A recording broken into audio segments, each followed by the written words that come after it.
이재명 선거법 위반 재판이 대법원에서 많은 사람의 예상을 뚫고 유죄 취지 파기환송됐습니다. 가능한 시나리오가 3개가 있었어요. 아예 2심처럼 무죄를 선고해버리거나, 유죄 취지로 파기환송을 하거나, 유죄로 파기자판을 하거나. 파기환송이라는 것은 원심 판결이 잘못됐으니까 판결을 바꿔서 다시 재판하라고 돌려보내는 것을 말하고, 파기자판이라는 것은 돌려보내지 않고 직접 재판을 하고 결론을 내는 것을 뜻합니다. 참고로 대법원 전원합의체에서 파기자판을 한 경우는 역사상 한 번도 없습니다. 0건이에요. 저도 그렇게 생각했었고 많은 사람들이 파기환송은 하지 않을 거라고 예상했습니다. 왜냐?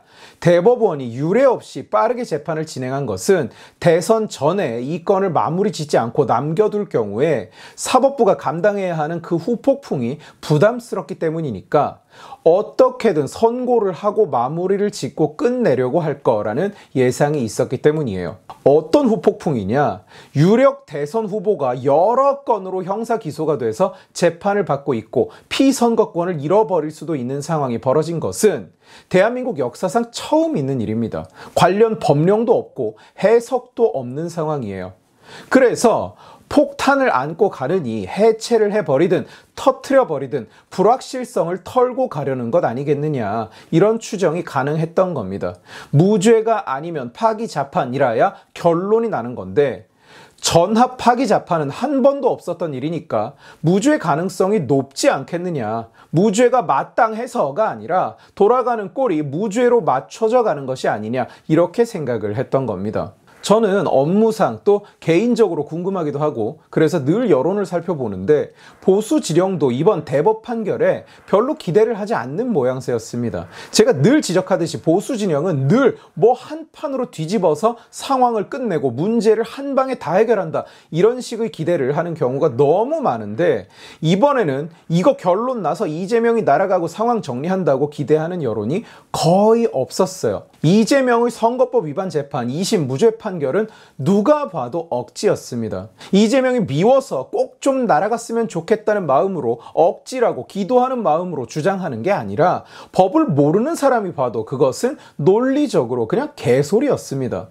저는 실제로 주변 여러 법조인들에게 질문을 해봤는데 이 2심 판결에 대해서는 의견이 갈리는 걸 본 적이 없어요.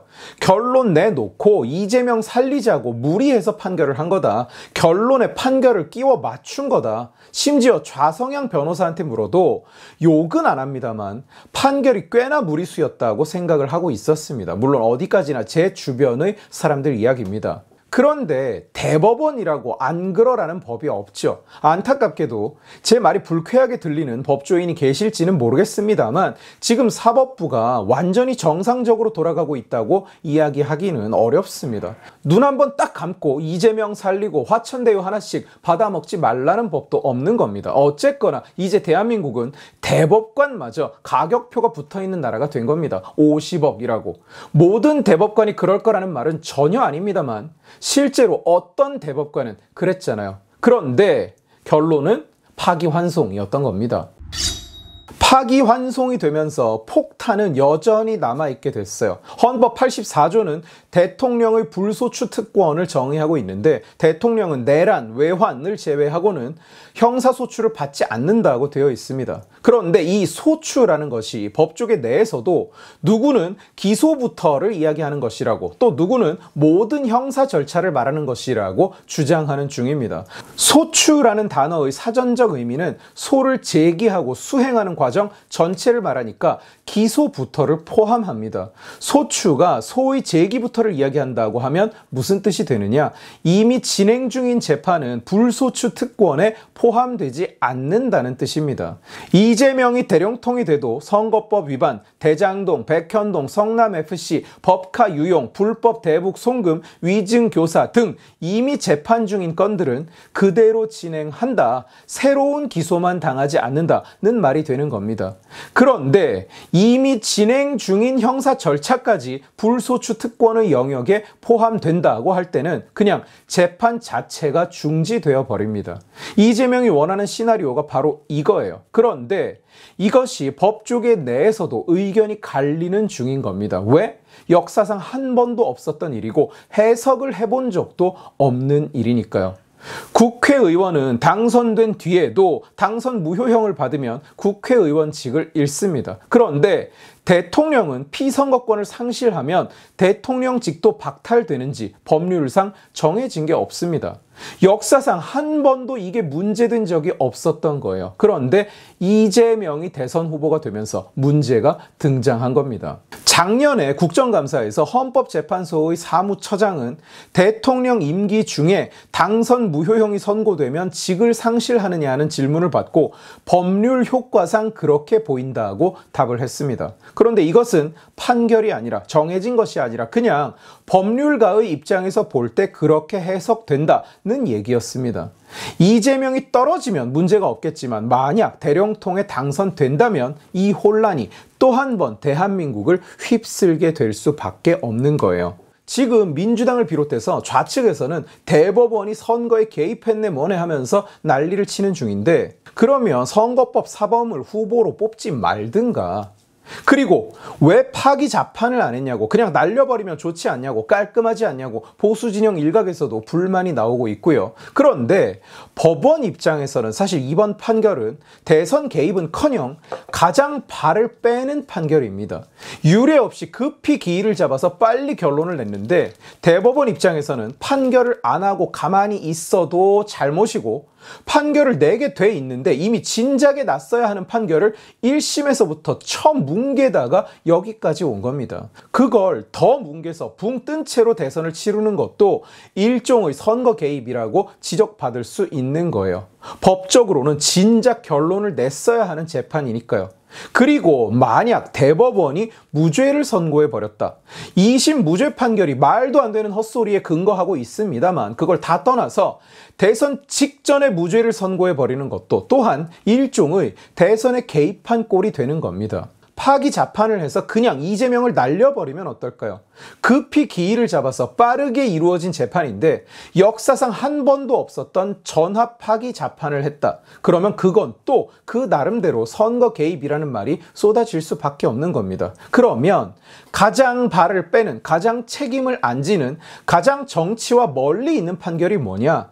대선 전에 절대로 확정 판결이 나올 수 없게 파기 환송을 해버리는 겁니다. 유죄는 유죄다, 무죄라고 볼 수는 없다, 뻔한 거짓말을 한 거다. 그러나 이재명이 대선에 나올지 안 나올지, 대선에 나올 수 있는지 없는지를 대법이, 법원이 결정하지는 않겠다. 그러면 폭탄을 살려두면서 불확실성은 남지만 그 책임을 법원이 지지는 않게 되는 겁니다. 우리 입장에서는 이게 불만스러울 수는 있지만 대법 입장에서는 또 그 고민이 없을 수는 없는 것이 현실인 겁니다. 어쨌든 책임 소재를 차치하고 대한민국은 더 큰 혼란에 빠진 것은 사실입니다. 표심도 어디로 흘러갈지 모르죠. 그리고 대선이 끝나도 이 논란은 없어질 수 없습니다. 대선 전에는 결론이 절대로 날 수 없어요. 물리적으로 불가능합니다. 대선이 딱 한 달 남았습니다. 배당을 받은 2심 재판부가 이걸 빠르게 처리한다고 해도 이재명 측은 당연히 재상고를 할 겁니다. 송달에 걸리는 시간, 재상고 기한 일주일, 아무리 빨라도 한 달 안에 확정 판결이 나는 것은 불가능에 가깝습니다. 일각에서는 가능은 하다, 엄청 빨리 하면 한 달 안에 결론 낼 수 있다, 이렇게 말을 하기는 합니다만 남은 시간은 사실 한 달이 아닙니다. 후보자 등록 기간이 5월 11일까지예요. 9일밖에 안 남았습니다. 법원이 후보자 등록 기간을 넘겨서 판결을 내고 이재명이 피선거권을 잃으면 사실상 대선이 그냥 없어지는 거나 마찬가지라 이것은 사법부가 할 수 없는 일입니다. 그러니 대선 전에 확정 판결을 볼 수는 없습니다. 이재명이 아예 대선에서 떨어져 버리면 문제가 없습니다만 현재로서는 압도적인 1위를 달리는 후보인 것은 사실입니다. 이재명이 당선된다면 보수 진영이 볼 때 이재명은 대법원에서 유죄가 확정된 선거법 위반 범죄자입니다. 여기까지는 이미 확정이 된 거예요. 전원합의체에서 유죄로 결정한 겁니다. 그러면 우리는 대통령으로 인정을 못하는 거죠. 자격이 없이 당선이 됐으니까. 반대로 이재명 측에서는 형 확정이 안 됐으니까 피선거권이 남아있다고 주장할 겁니다. 그것 또한 어쨌든 사실은 사실이죠. 대선 전에는 절대로 결론이 안 날 테니까요. 당선 후에 결론이 나면 어떨까요? 두 가지 혐의에 대해서 대법 전합이 유죄로 판단을 했고 유권자에게 끼친 영향이 크다고 인정을 한 이상 벌금 100만 원 미만으로 결론이 나기는 어렵다는 게 중론입니다. 그러면 대통령이 피선거권을 잃는 상황이 벌어집니다. 그러면 보수 진영은 당선이 무효다, 내려와라 이렇게 요구할 테고 저부터도 그렇게 생각을 할 거고, 반대로 찌찌자들은 재판이 무효다, 이미 당선된 대통령이다, 재판이 멈춰야 되는데 그걸 해버린 거다 이렇게 주장을 할 겁니다. 오늘 민주당에서는 판결이 난 지 단 하루 만에 이재명 재판중지법을 발의해서 올려놓은 상황입니다. 대령통이 되면 재판을 다 멈추는 법을 급조해내서 이재명을 구해내겠다는 얘기가 되는 겁니다. 정말로 토 나오게 역겨운 쓰레기 같은 장면인데 당선이 되고 나서 쫓겨날 상황을 막기 위해서 저런 무리수를 두고 앉은 겁니다. 재판 진행을 막으려고. 이재명은 후보에서 물러나야 된다 이런 요구도 좀 있는데 이재명은 물러날 이유가 없죠. 오히려 이 상황에서는 못 물러납니다. 왜 2심이 억지 헛소리를 해가면서까지 이재명을 살렸을까요? 곧 대령통이 되실 몸이라서 그렇습니다. 그런데 그게 없어져 버리면 이재명은 때려 맞을 걸 다 때려 맞고 감옥으로 직행입니다. 정치 생명이 끝납니다. 대령통이 돼야만 살 길이 있는 건데 더 안 물러나겠죠. 당연한 얘기지만 파기환송은 어거지 무죄 판결보다는 낫습니다. 그러나 문제가 전혀 해결되고 끝나지 않았다는 점에서 좀 안타깝습니다. 양당이 유권자의 현명한 선택 이런 얘기만 하고 앉아 있는 것도 딱히 지금 문제를 해결할 방법이 양쪽 모두 없기 때문입니다. 이재명은 대단한 인물입니다. 그건 우리가 인정을 해야 돼요. 대한민국 역사상 처음 있는 일을 동시에 이재명은 몇 개를 벌려놓고 있습니다. 셀 수도 없이 많이 쏟아진 이재명 방탄법에 이어서 이제는 이재명 재판중지법이라니, 이게 대단히 좋은 건 아니지만 대단하기는 하다고밖에 말할 수 없는 겁니다.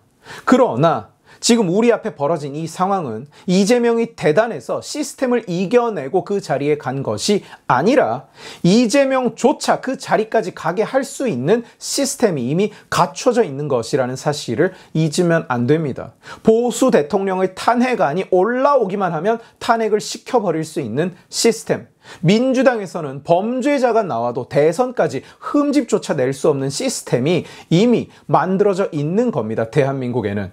이 상황을 바꾸지 못하면 앞으로도 똑같은 일이 반복됩니다. 오늘 지식의 칼은 여기까지입니다. 재미있게 보셨으면 지식의 칼 채널을 구독해 주시고 이 영상을 주변에 공유해 주세요. 여러분들이 공유해 주시면 설득은 제가 하겠습니다. 고맙습니다.